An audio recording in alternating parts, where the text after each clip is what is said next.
انوي او زادي بكري زاد سلوما نكرا زاد خراكرا مدير نحيكن هي روجدا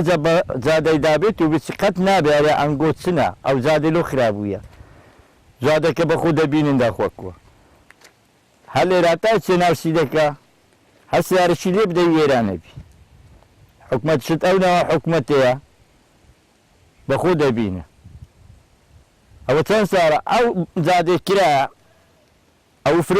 فروشته وهش مجانا خواردن زادش نكرا لي قوري ماو او خلكان اللبن عذابي او زادينا ابينا وبردن ها تماشيك وهم بردن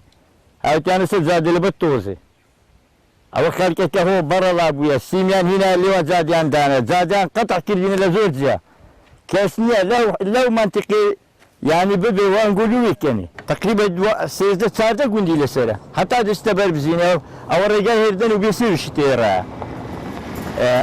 زادش او نوع زادي بخو ابينن او تنصار او زادي هو او فروشته والحاصل كيرانيان لسداينا زادك او هاي كاسنيا يعني تماشكا لو نحيي مدير نحيك مان هي زاري هيش صفرة حرويك شوانك لبا حيوانا هاتي دانشتي على سنانة بس ناني اخوة شيلي كانيا او زادو تسلم ميزة هندا هندا كرايا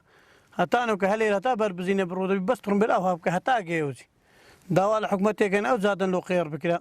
استراحتك هن اماهن او هولاتي هم مردن سيارنا ماين اما بخونا ماين هل هتا بربزينة على عنا بس ترم بالاوهاب كهتا ما يجي او تقريبا بيسي قندك شي لسه هلا سيدك هتا إلى بيسي قندك هتا بربزين أدي كراء وهم الليلة هتا بربزين هم خاو كراء آخر يرو كراء وتسا كراء قرشان نكت بس دوا لكن لو ما تساب كان باش على عن هالليلة سعري باجو هتا جي بربزينه تنها بس عالم في سبيل توزي ليك مالنا مال لبيسه مو عاد ما بن طبعا او زراعيه ما كدنا مو بلاش هر مالك انا بايلنا او توزي سنه او شينات نابي بلا شيء وش ديك جاكيتين هندي بس بارد السيارة أو ريامة أو زادي هتا بربزينه السيارة نمان أما بخونا ما أنت هم بزكين لك هذا هندي بس بسرعة